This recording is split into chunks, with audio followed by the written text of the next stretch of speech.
English में मेरे आए थे 79। यार सीबीएसई का सिस्टम मेरे को समझ में नहीं आया, तो मैं अपने बाल कटवा दूंगा बिल्कुल। और मेरे हिसाब से ना, कैसे हो सब? आई नो सब अच्छे ही होंगे और मैं विश करूंगा आप हमेशा खुश रहो, ठीक है। तो लास्ट ब्लॉग में मैंने आपको पता है सीबीएसई का रिजल्ट आया था और मैंने आपको बताया था कि मैं क्या फेल हुआ क्या पास हुआ है, बट मैंने अच्छे से आपको मतलब मार्क्स नहीं बता पाए। तो इस ब्लॉग में मैं आपको प्रॉपर अपने मार्क्स आराम से बताऊंगा, क्योंकि लास्ट ब्लॉग में मैंने बहुत जल्दी में बता दिया था आपको मार्क्स, और इसीलिए मेरे को इंस्टाग्राम पे डीएम भी आए थोड़े बहुत। मेरी इंस्टाग्राम की आईडी आ रही है, आप मेरे को फॉलो कर लो अगर आपने फॉलो नहीं करा है। वहाँ पे भी अलग मस्ती करते रहते हैं, तो मेरे को इंस्टाग्राम पे फॉलो कर लो। साथ में अब इस ब्लॉग में हम डिस्कस करेंगे अपने मार्क्स आराम से, ठीक है। तो मैं पहले 10th के मार्क्स आपको बता देता हूँ, ठीक है, आराम से। या फिर उसके देखिए टोटल मैं टोटल भी बता दूंगा कि टोटल मेरे कितने परसेंटेज बन रहे हैं और कितने हैं कितने नहीं हैं 10th 12th दोनों के। और आपको पता ही है हम एडवोकेट बनने वाले हैं, मतलब मैं ठीक है। तो मार्क्स मैटर नहीं करते बिल्कुल भी।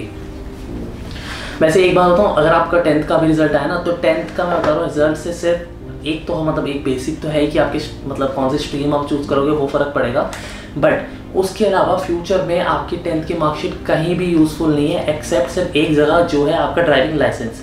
कि मैं अपना एक्सपीरियंस से बता रहा हूँ, मैंने आज तक अपना 10th का जो रिजल्ट था सिर्फ एक बार ड्राइविंग लाइसेंस में अपनी डेट ऑफ बर्थ वो भी चेक कराने के लिए, कंफर्म कराने के लिए डेट ऑफ बर्थ के लिए वो दिया था ड्राइविंग लाइसेंस में, बस। उसके अलावा आज तक मेरे को कभी ज़रूरत ही नहीं पड़ी कि मतलब मेरा 10th का रिजल्ट मेरे को कभी निकालना पड़ जाए, ठीक है। तो अभी चेक करते हैं, बताता हूँ मैं आपको। तो एक करके बताता हूँ। तो जो इंग्लिश था मेरे को आपको पता है, लास्ट ब्लॉग मैंने आपको बताया कि हमारी जो जब मेरे सिस्टम में था उस टाइम हमारे ग्रेडिंग सिस्टम चल रही थी, तो सीजीपीए बनता था हमारा उस टाइम। अभी जैसे वापस सीबीएसई स्टार्ट हो गया तो हमारा सीजीपीए नहीं, मतलब सीजीपीए चलता था। अब आपका तो परसेंटेज हो गया, तो मैं सीजीपीए के हिसाब से हमारी परसेंटेज ही होती है वो उतना, मतलब 6 आया तो 60 और ऐसे समझ लो, ठीक है। तो ऐसे करते हैं। सबसे पहले जो मेरे इंग्लिश है, इंग्लिश में मेरे आए थे 6 आए थे, मतलब मान के चलो 60% आए थे, 60 मार्क्स आए थे ओवरऑल। क्योंकि हमारे सीजीपीए के टाइम मतलब जब सीसी चलता था तो उस टाइम हमारा क्या चलता था कि मतलब सारे ओवरऑल चीज़ों के मिला के मिलते थे नंबर्स, मतलब आपको टोटल मतलब आपने क्या क्या मेहनत करी, मतलब एक्स्ट्रा करिकुलर एक्टिविटीज़ सारी की सारी चीज़ें इंटरनल एक्सटर्नल। तो 6 आए थे इंग्लिश में मेरे। फिर हिंदी में आए थे मेरे 7 सब मिला के ओवरऑल। मैथ्स में आए थे मेरे 7 और साइंस में आए थे मेरे 7 और एसएसटी सोशल साइंस जो मेरे को सबसे बेकार लगता है एसएसटी, उसमें आए थे मेरे 6। अच्छा एक और बात, मैं अभी टोटल परसेंटेज बताने से पहले एक बात कि वीडियो को लाइक कर देना, और इस वीडियो का मैं अगर 60 रख रहा हूँ और अगर इस वीडियो में 60 लाइक आ गए तो मैं अपने बाल कटवा दूंगा, बिल्कुल गायब कर दूंगा। देखो इतने लंबे बाल, इन बालों को बनाने में मतलब उगाने में लगभग 1 साल लगभग लग गया है इतने बड़े करने के लिए। तो अगर आप इस वीडियो को 60 लाइक कर दोगे इस वीडियो पे तो मैं अपने बाल पूरे काट दूंगा वो नेक्स्ट ब्लॉग में, ठीक है।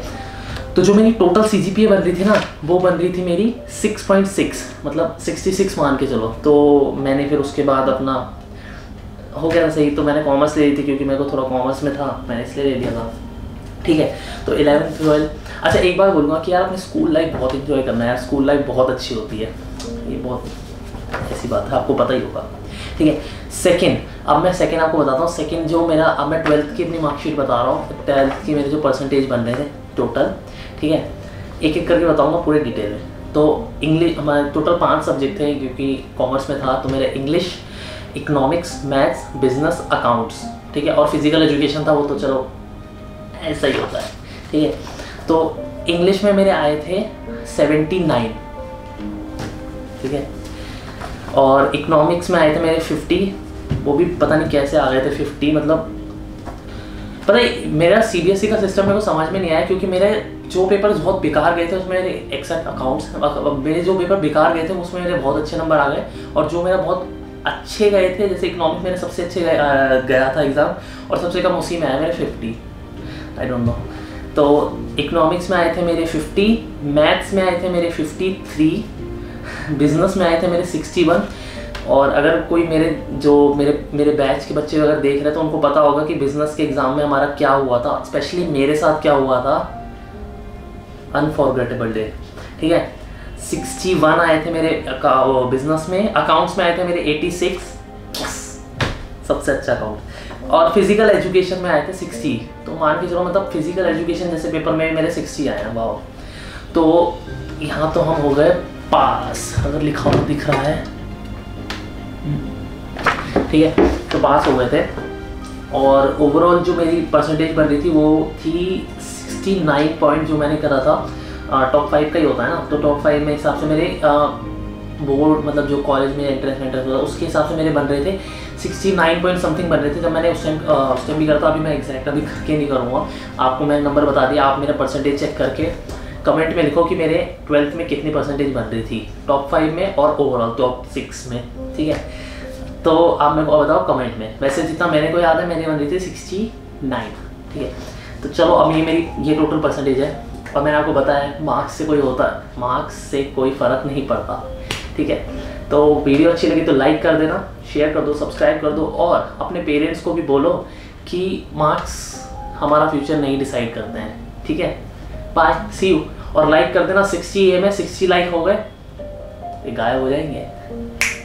बाय।